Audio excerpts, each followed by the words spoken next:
Good afternoon. My name's Wilkes. I'm the referee officer for Cornwall FA, and this afternoon I'm joined by Leigh Michael, one of our referees, who's going to talk to us a little bit about behaviour. Good afternoon, Leigh. Good afternoon, Luke. If you could first just introduce yourself, your referee level, your experiences so far from when you began to now, that would be great. Yeah, of course. Obviously, my name's Leigh Michael. I've been refereeing since 2021, and I'm now a level 4 referee. Really enjoying my refereeing journey so far. Largely very, very positive and always looking to progress and move forward. Fantastic. So, on a positive note to begin with, I'd just like you to talk about what positive impact good behaviour from players, coaches, and spectators has on referees and the overall matchday experience for everybody. Yeah, of course. So with positive behaviour, it makes a massive difference for any match official. It just allows us to make the best decisions and to primarily just focus on our job. The issues sometimes I personally face is when players maybe show a bit of disrespect or the coaches aren't really setting a good example. You've also got the additional factors of a spectator or even parents maybe not there to encourage but perhaps criticize, and that just has a really detrimental effect to the game and the referee as well.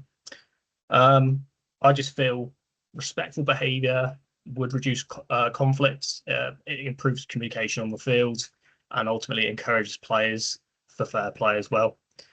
Overall, I just think if we manage to nail those bits a bit more and just behave a bit more positively, I think the match day experience for everyone would be so much better. Yeah, no, absolutely agree. And you touched on it a little bit, but what are the types of inappropriate behaviour that referees and especially yourself have faced? And what effect can that have on your well-being, but also retaining referees as a whole? Yeah, it's a really good question. So obviously there's lots of things we may have to worry about on a match day, and that can include, verbal abuse, whether that's from anyone at the ground at the time. You might even get a personal insult, so someone you might know who's just there to give you a hard time. You've also, unfortunately, you might have a little bit of intimidation. And in some cases, unfortunately, you do get threats and aggressive behaviour, whether that is from coaches, spectators, or just anyone at the ground at the time. While these things seem quite minor and they might not happen very often, I find, unfortunately, if it's sort of a prolonged sort of problem, that can have a really negative effect on the referee as well. Whether that's just enjoyment, like you touched upon, mental well-being. Overall, I think it does make you stressed out. It can make you anxious turning up to a game. And ultimately, those are the sort of things that do stop referees from turning up to games or just throwing the towel in. Also, like you said, if we're losing referees, that has a massive impact on the game.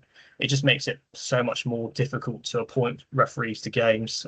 Sometimes you get games without referees and it becomes carnage, or it becomes very difficult. And ultimately, I just think it just has such a negative impact on the growth of football, particularly down in Cornwall as well.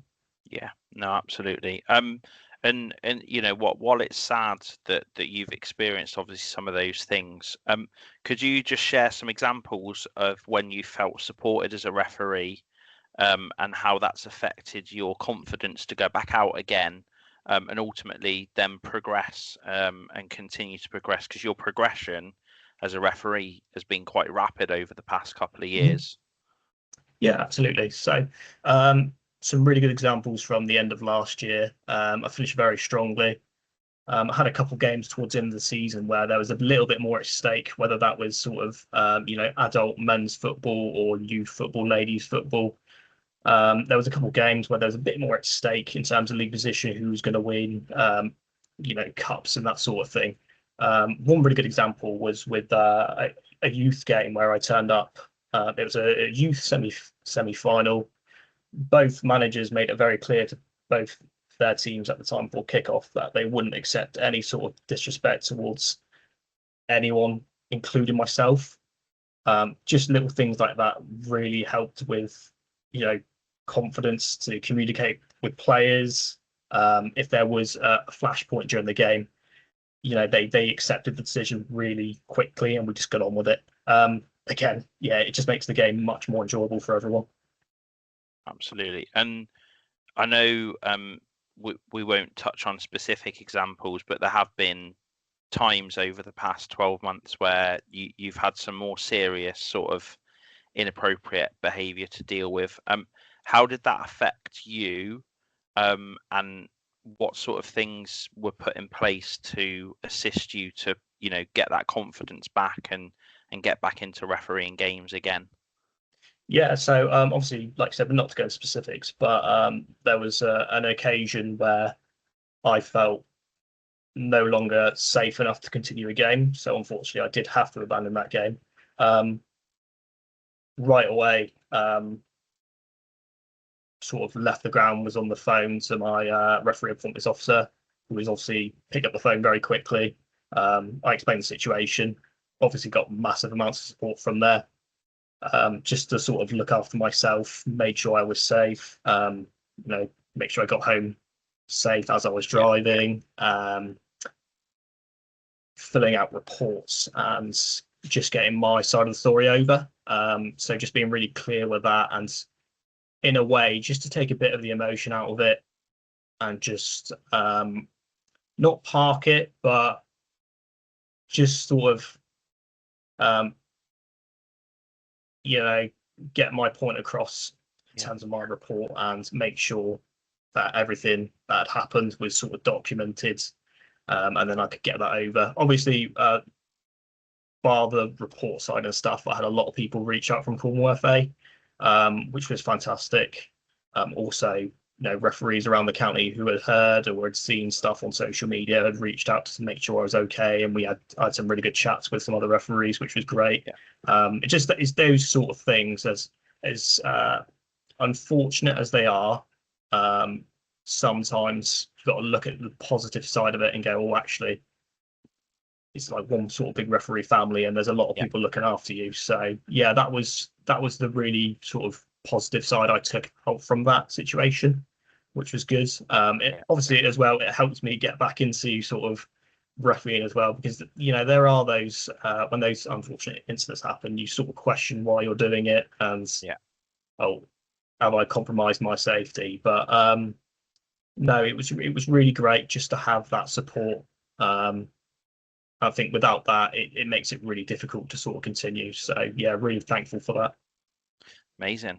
That's great support. And then finally, sort of, what messages would you give to players, coaches, parents, and spectators about how they can create more respectful and enjoyable environments for match officials? Yeah, so obviously just remember that obviously, we're human as well. Referees, like players, sometimes unfortunately we're going to make mistakes. Ultimately, we're here because we care about the game and we want to make football possible. We want to make things happen, and I think a game with a referee is so much more better with a game without a referee. So showing him respect, accepting decisions, and making positive examples to everyone around them makes a huge difference. Encourage rather than criticize. We're going to make mistakes. That's okay. It's all part of the growth of whatever we're doing. Respect isn't just about supporting referees. It's about protecting the future of football and ensuring that everyone has a positive experience on and off the pitch. Yeah, and I think that's a really great point to finish with. It is the future of football, and that whole football family, that referees are in it for enjoyment of refereeing, but also enjoyment of growing the game as well. So thank you very much for meeting up with us today. No problem. This is part of the wider Raise Your Game Cornwall Behaviour Week. So hopefully people will be able to see some of the positive things that are going on in the county, and potentially even some of you maybe thinking about this going, oh, I didn't know that this support was available. So what sort of message would you give to anybody that's potentially looking to become a referee in the future? Um, yeah, for me, I think from my sort of personal point of view, I did play for a couple of years. I played a little bit of football. I wasn't very good.